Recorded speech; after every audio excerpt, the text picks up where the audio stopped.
Welcome to our channel. నేను మీ ప్రశాంత్. ఇప్పుడు సంక్రాంతికి గేమ్ చేంజర్ మూవీ అయితే రాబోతుంది. మరి ఇది RRRని రికార్డు బ్రేక్ చేస్తుందని చెప్పేసి సల్మాన్ గారు అయితే దీనికి స్టేట్మెంట్ అయితే ఇవ్వడం జరిగింది. నిజంగానే మరి RRR రికార్డ్స్ని బ్రేక్ చేస్తుందా? సో దీని గురించి అయితే మాట్లాడేందుకు ప్రస్తుతం మనతో పాటు సీనియర్ జర్నలిస్ట్ యజ్ఞమూర్తి గారు ఉన్నారు. నమస్తే అండి. నమస్తే ప్రశాంత్. సో చాలా మంది రామ్ చరణ్ గారి అభిమానులు, చాలా మంది రామ్ చరణ్ ఫ్యాన్స్ అయితే ఎవరైతే ఉన్నారో ఈ మూవీ కోసం చాలా వెయిట్ చేస్తున్నారు. మరి నిజంగానే RRR మూవీని రికార్డ్ చేస్తుందంటారా ఇది? సల్మాన్ ఖాన్కి చిరంజీవి కుటుంబానికి మధ్య మంచి స్నేహం ఉంది. ఆ స్నేహం కోసమే ఆయన చిరంజీవి సినిమా మనకు తెలుసు మలయాళం నుంచి తెలుగులోకి రీమేక్ చేసినటువంటి సినిమా. సో అందులో ఆయన ఒక స్పెషల్ అపీరెన్స్ లాగా ఇచ్చాడు, గెస్ట్ అపీరెన్స్ లాగా ఇచ్చారు. వాళ్ళిద్దరూ కలిసి చిరంజీవి సల్మాన్ ఖాన్ కలిసి ఒక యాక్షన్ ఎపిసోడ్ క్లైమాక్స్లో చేయటం మనం చూసాం. Lucifer remake, so God father. అది కేవలం ఆ రెండు కుటుంబాల మధ్య ఉన్నటువంటి ఆ స్నేహం, ఆ రిలేషన్షిప్ కోసమే ఒక్క పైసా కూడా రెమ్యూనరేషన్ తీసుకోకుండా సల్మాన్ ఖాన్ ఆ క్యారెక్టర్ చేశాడు. సో చిరంజీవి కోసమే. అలాగే రామ్ చరణ్తో కూడా ఆయనకి మంచి ర్యాపో ఉంది. ఇప్పుడు RRR మనం చూసుకుంటే ఇద్దరు హీరోల్లో ఒక హీరో ఆల్రెడీ దేవరతో వచ్చి హిట్ కొట్టేశాడు, జూనియర్ ఎన్టీఆర్. ఇప్పుడు ఈయన మీద ఉంది బాల్. ఇప్పుడు ఈయన కోర్టులో ఉంది, రామ్ చరణ్ కోర్టులో ఉంది. ఆయన జూనియర్ ఎన్టీఆర్ లాగా ఈయన కూడా హిట్ ఇస్తాడా అంటే, అది కూడా దేవర కూడా పెద్ద బ్లాక్ బస్టర్ ఏం కాదు, హిట్ రేంజ్కి వచ్చింది. సో యాక్చువల్గా అది ఇంకా పెద్ద హిట్ అవుతుందని ఆశించారు. కానీ బట్ ఆ డైరెక్షన్ ఫాల్ట్ కానివ్వండి, దేవర క్యారెక్టర్ని ఇంకా బాగా తీసి ఉండాల్సింది. కొరటాల శివ అనే పేరు అయితే వచ్చింది, అందుకు తగ్గట్లుగానే అంతవరకు 400 కోట్ల రూపాయల చిల్లర వచ్చేసి ప్లస్కి వచ్చేసి అది ఆగిపోయింది. దాని పొటెన్షియల్ అంతవరకు అన్నట్టుగా ఆగిపోయింది. ఇప్పుడు మరి ఈ సినిమా ఇది ఏకంగా అంటే RRR ఏదైతే కలెక్షన్ సాధించిందో దానికి రెట్టింపు కలెక్షన్స్ని సాధిస్తుంది. అంత పొటెన్షియాలిటీ గేమ్ చేంజర్కి ఉంది అని చెప్పేసి సల్మాన్ ఖాన్ ఏదైతే స్టేట్మెంట్ ఇచ్చాడో, అది ఇప్పుడు ఆయన ఇచ్చిన స్టేట్మెంటు బాగా వైరల్ అవుతూ ఉంది, మీడియాలో కానివ్వండి, సోషల్ మీడియాలో కానివ్వండి. సో ఆయన మామూలుగా ఏంటంటే తనకు ఉన్నటువంటి ఆ స్నేహ బంధంతో ఆయన ఒక ఆశాభావాన్ని వ్యక్తం చేశాడు. మరి నిజంగా గేమ్ చేంజర్కి ఆ సీన్ ఉందా అని చాలామంది క్వశ్చన్ మార్క్ పెడుతూ ఉన్నారు. ఎందుకంటే ట్రైలర్ చూసినట్లయితే కనుక చాలామంది ఏమని కామెంట్ చేస్తున్నారంటే, కొందరేమో రొటీన్గా ఉందంటున్నారు, కొందరు డిఫరెంట్గా ఉందంటున్నారు. మరి స్టోరీ ఎలా ఉంటుందో అంత పెద్ద ఉండదేమో అని కూడా అలా కూడా అంటున్నారు. మరి సో RRRని మించిపోదు అని కూడా అనుకుంటున్నారు. RRR మనకు తెలుసు, అది ఆల్మోస్ట్ 1300 కోట్ల రూపాయలని గ్రాస్ కలెక్ట్ చేసింది వరల్డ్ వైడ్గా. తెలుగు సినిమాలకు సంబంధించి బాహుబలి 2 తర్వాత దాని కలెక్షన్స్లే అత్యధికంగా ఉండేవి. సో ఇప్పుడు పుష్ప 2 వచ్చి అటు RRRని ఈవెన్ బాహుబలి 2ని కూడా దాటేసి నెంబర్ 1 పొజిషన్లోకి వచ్చింది తెలుగు సినిమాల పరంగా చూసినప్పుడు. ఇంకా అది ఓవరాల్గా చూసినప్పుడు దంగల్ తర్వాతే ఉంది, సెకండ్ ప్లేస్లో ఉంది ఓవరాల్గా అయితే ఇప్పుడు హిందీ బెల్ట్ వరకు చూసుకున్నట్లయితే ఇప్పటి వరకు దాకా కూడా దీనికి సరైన బజ్జే లేదు. అసలు గేమ్ చేంజర్ గురించి తలుచుకుంటున్న వాళ్ళు, మాట్లాడుకుంటున్న వాళ్ళు చాలా చాలా తక్కువ అని చెప్పాలి హిందీకి సంబంధించి. ఈవెన్ దేవర కూడా అక్కడ ఎంతో కొంత 30 crores నెట్ సాధించింది. అది పర్వాలేదన్నమాట దేవర. ఎందుకంటే ఆ జూనియర్ ఎన్టీఆర్కి వచ్చినటువంటి ఆ అప్లాజ్ ఏదైతే ఉందో RRR ద్వారా అది కొంచెం అది రాబట్టింది. జాన్వీ కపూర్ యాక్ట్ చేయడం దానికి ఒక అదనపు ఆకర్షణ అయింది. సినిమాలో ఆమె క్యారెక్టర్ తర్వాత అంత బాగాలేదని వచ్చింది, కానీ బట్ సంహౌ కొంచెం అది హిందీ బెల్ట్లో వచ్చేటప్పటికి కొంచెం ఆమె యాడెడ్ అడ్వాంటేజ్ అయింది ఆ సినిమాకి.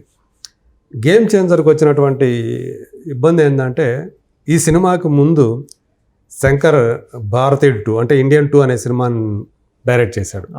ఆ సినిమా డిజాస్టర్ బాప్ లాగా అయింది. అన్ని భాషల్లో కూడా తమిళం సహా ఎక్కడ రిలీజ్ చేస్తే అక్కడ డిజాస్టర్ అయింది. అది వెనక ఆ నేపథ్యంలో ఆయన తీసినటువంటి ఈ సినిమా మీద కూడా దాని రిఫ్లెక్షన్స్ పడుతూ ఉన్నాయి. అవును, మరి దానిలాగా ఉంటుందేమో. ఎందుకంటే ఫ్లాప్ అవటం వేరు సినిమా, ఎందుకు ఫ్లాప్ అయింది అనేది కూడా ఒకటి ఉంటుంది కదా. అసలు ఆయన డైరెక్షన్ మీద ఇప్పుడు చాలామందికి సందేహాలు కలుగుతున్నాయి. ఆ సినిమా చూసిన తర్వాత, ఇండియన్ 2 చూసిన తర్వాత అసలు ఇది శంకర్ మార్క్ ఎక్కడా కనిపించలేదే. ఒకప్పుడు శంకర్ సినిమా అంటే ఎలా ఉండేది అసలు. భారతీయుడు సినిమాతో పోల్చుకొని భారతీయుడు 2 ఇంత క్రింజ్ ఫీలింగ్గా ఉందేంటి, అసలు ఇది ఆయన డైరెక్ట్ చేసిన సినిమానే కాదు అని అట్లా దానిని చాలా చాలా నెగిటివ్గా తీసుకున్నారు దాన్ని. ఆ సినిమాని ఆయన తీసిన విధానం ఆయనకి చాలా నెగిటివిటీని తీసుకొచ్చింది. ఇంకో పక్క చూస్తే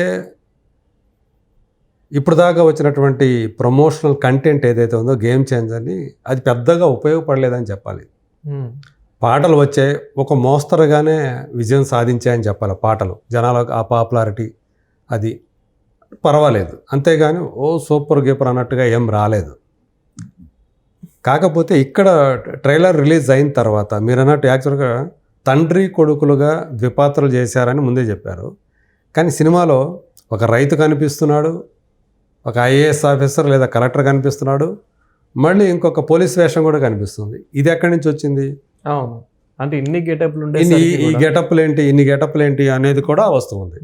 మరి రైతు అంటున్నారు, అప్పన్న క్యారెక్టర్ అంటున్నారు, మళ్ళీ అభ్యుదయం పార్టీ అని చెప్పేసి అంటూ ఉన్నారు.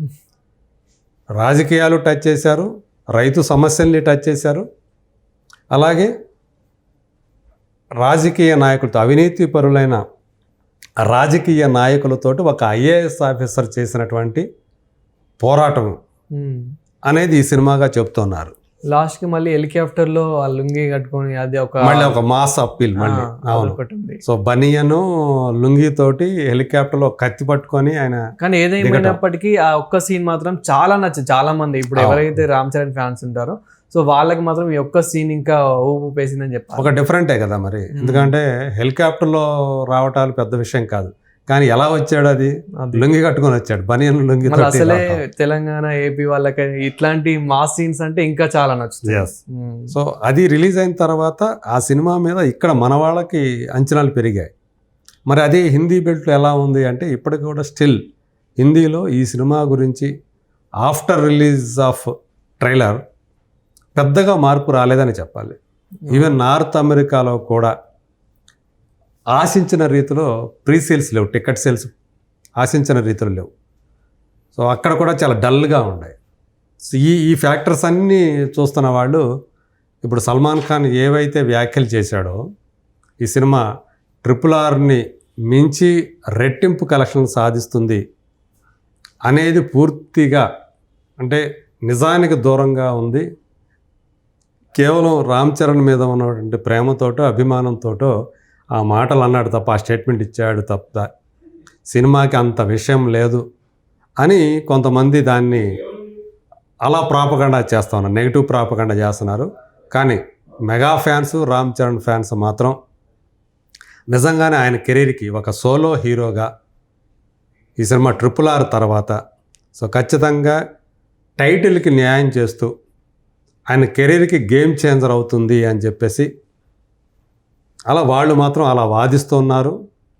సో మరి రేపొద్దున మరి ఎవరి మాట నిజమవుతుంది, సల్మాన్ ఖాన్ అన్నట్టు నిజంగానే అంటే డబల్ కాదు, కనీసం దరిదాపుల్లోకి వెళ్తుందా RRR దరిదాపుల్లోకి, అసలు దేవర కలెక్షన్ అయినా దాటుతుందా లేదా, అంటే 440 కోట్ల రూపాయలు అది కలెక్ట్ చేసింది దేవర. కనీసం దానన్నా ఏదైతే మా సినిమా కలెక్షన్ ఉందో దాన్ని దాడి చూపించడం ముందు అని చెప్పేసి జూనియర్ ఎన్టీఆర్ ఫ్యాన్స్ కూడా సోషల్ మీడియాలో ప్రశ్నిస్తున్నారు. మరి ఈ ప్రశ్నలకి సమాధానం ఎలా చెప్తుంది ఏంటి అనేది రేపు జనవరి 10న మనకు తెలుస్తుంది. Thank you.